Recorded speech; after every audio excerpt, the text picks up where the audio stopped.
Fellow Barbadians, my name is Grenville Phillips. I am the president of the political party called Solutions Barbados. Since we have more than 10 candidates, Solutions Barbados has allowed one 15-minute election broadcast to convince you, the voters, why Solutions Barbados's candidates are your best options in this election. So with that introduction, let me begin. As a structural engineer, let me provide an analogy for this election. Before you decide to build a house, you need three critical things. First, you need drawings that describe what the house is supposed to look like once it is built. Second, you need a financial plan that describes how you plan to pay the construction cost. Third, you need a competent builder. Now, if you make a bad decision on any one of these three critical issues, you will join the long list of people who are very disappointed with their construction project. Every election, political parties promise to build something for us. That something is described not on drawings, but in their manifestos.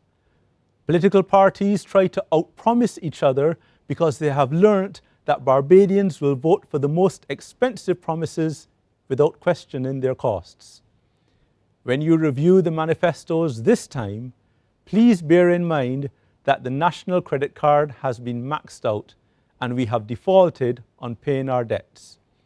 That is why we are under the management of the bank, the International Monetary Fund, or IMF. The IMF warned us that we should never borrow more than 40% of what we produce annually, which is called the gross domestic product, or GDP. If we did, then repaying that debt would be very painful for Barbadians.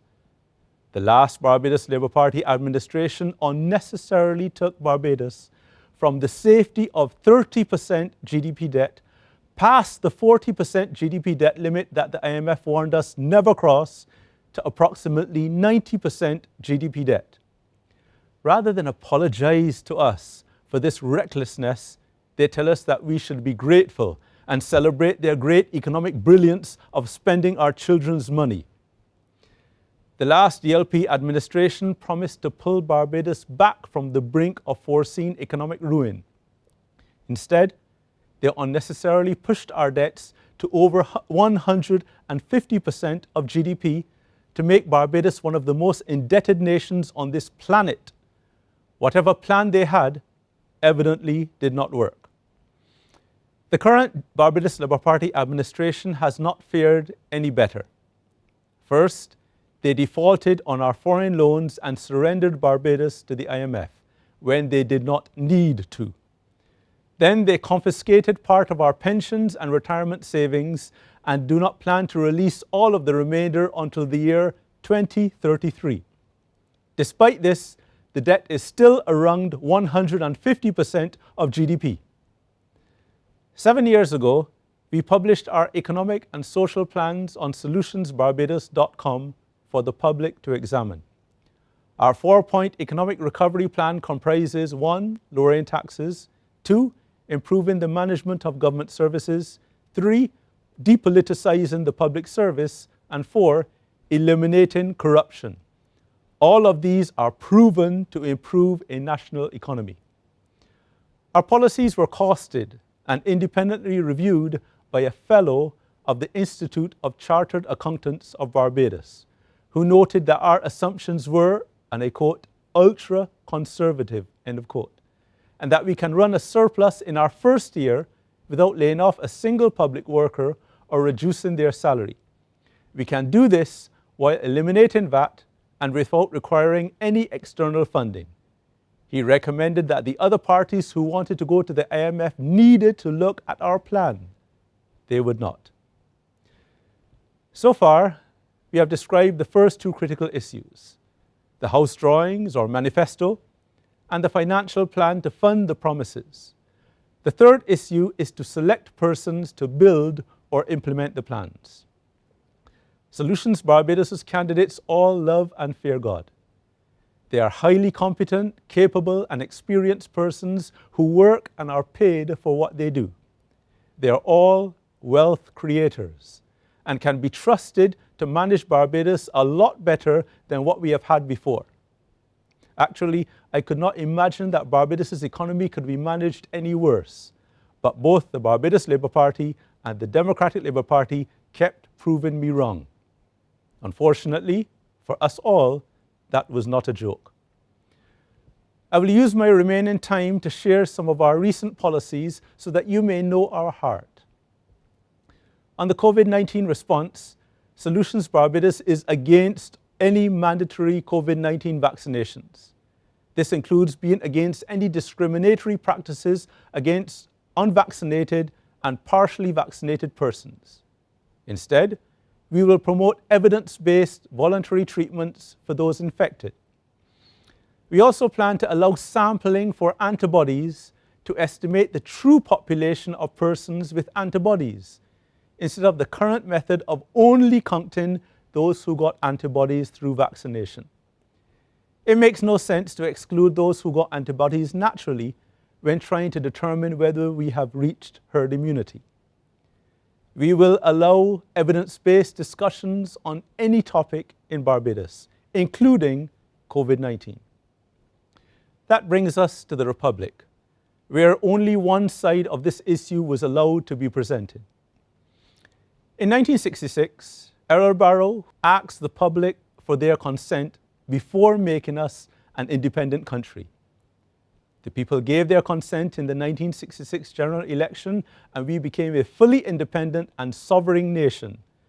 We could get rid of any vestiges of colonialism we wished, and we did.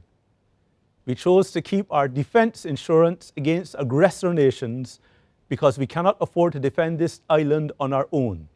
And this type of insurance is extremely rare. In 2005, the last Barbados Labour Party administration passed the Referendum Act and promised Barbadians that they would get our consent with a referendum before making Barbados a republic. On the 15th of September 2020, the Barbados Labour Party administration announced that Barbados would become a republic by our 55th year of independence in 2021. The following day, the Queen stated that becoming a republic was a matter for the government and people of Barbados. The following day, the government told the international media that Barbadians gave their consent in the 2018 general election, since it was in the Barbados Labour Party's manifesto. Since then, the international media, including the popular National Geographic, have reported that the Barbados Labour Party, and I quote, campaigned on republicanism, end of quote, in 2018. The truth is that there is no mention of any plan to make Barbados a republic in the Barbados Labour Party's 2018 manifesto, and it was not a campaign issue in 2018. Every Barbadian knows that we did not give our consent in 2018, but like family members ashamed of some embarrassing family secret, we are told to just shut up and accept it. Taking consent from someone is something that should never be tolerated or justified in Barbados. This blatant violation of Barbadians' dignity must be corrected. Therefore, within 3 months of the first sitting of Parliament, Solutions Barbados will allow Barbadians to give their consent or not in a referendum after a fair discussion of both sides of this issue. As if that were not enough, the Barbados Labour Party administration, after taking our consent, then established a throne for more than one god in Barbados. I wish that I were making this up, but tragically, it is true. The Constitution of Barbados states, "Now, therefore, the people of Barbados proclaim that they are a sovereign nation, founded upon principles that acknowledge the supremacy of God." Barbadians are normally tolerant of all religious groups. Any person or group could worship whatever they want in Barbados without persecution or discrimination. But as an independent country and sovereign nation, we made it clear that the majority acknowledged the supremacy of God. Since our independence, God has blessed us, all of us. His blessings fall on the just and the unjust because we have enthroned him as our God. In a hurricane-prone region, we depend on his providential care. Adult Barbadians have proven that it does not matter how dark the proverbial tunnel appears, things just have a habit of working out in Barbados. It happens so consistently that we claim that God was a Bajan. We are now in the midst of a pandemic and our debts are unsustainable, but at least we had the blessings of the Almighty God, the creator of all that is seen and unseen, the Father of Jesus, the Messiah of all people who will judge us all at the end of the age. Yes, that God who said, I am the Lord and there is no other. Apart from me, there is no God. That God who said, I will not give my glory to anyone else, nor share my praise with carved idols. That God who said to nations who wanted him to be their God, you shall have no other gods before me.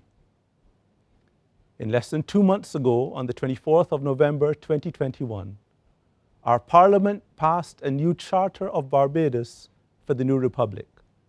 The Charter does not acknowledge the supremacy of God, but instead appreciates the value of all, and I quote, spiritual entities and their continuing capacity to have a strong and lasting influence on the quality of life in Barbados. We acknowledge the value of all faith communities in Barbados, but we do not acknowledge the things that they worship or give such things formal altars or thrones over Barbados. God does not bless a country for the citizens to ascribe his blessings to others. He said that he does not share his glory or his praise. But our Parliament has decided that God must stop being so selfish. And if he does not learn how to share with other spiritual entities, then they will show him which God they are serving. Lord, have mercy on their arrogance. So, they put us in unsustainable debt. They confiscated part of our pensions and retirement savings. They stopped our children from going to school. They took our consent and made us a republic. They cancelled our defense insurance against aggressor nations, and now they have offended the Almighty God. Barbadians, how much more can you take? Both the Barbados Labour Party and the Democratic Labour Party has brought us to the brink of economic ruin after promising us that they knew how to manage a national economy. They do not deserve a single vote. They should not even vote for themselves. Solutions Barbados plans to revoke this charter at the first sitting of Parliament. That is why it is critical that you vote for Solutions Barbados candidates and Solutions Barbados endorsed candidates in this general election. You will decide whether we will benefit from God's blessings or suffer from their absence. It should be noted that Solutions Barbados' party's colour is green. The leader of the opposition has decided to use the colour green in his new party, which has created public confusion. God is not the author of confusion. In closing, may we all acknowledge the supremacy of God and serve him with our whole heart. May God bless you with wisdom as you make this most important decision for yourselves and your children, to put God before your party. On election day, vote for Solutions Barbados' candidates. They are wealth creators. Also, vote for Solutions Barbados' endorsed candidates. They are all listed on solutionsbarbados.com. Thank you for listening.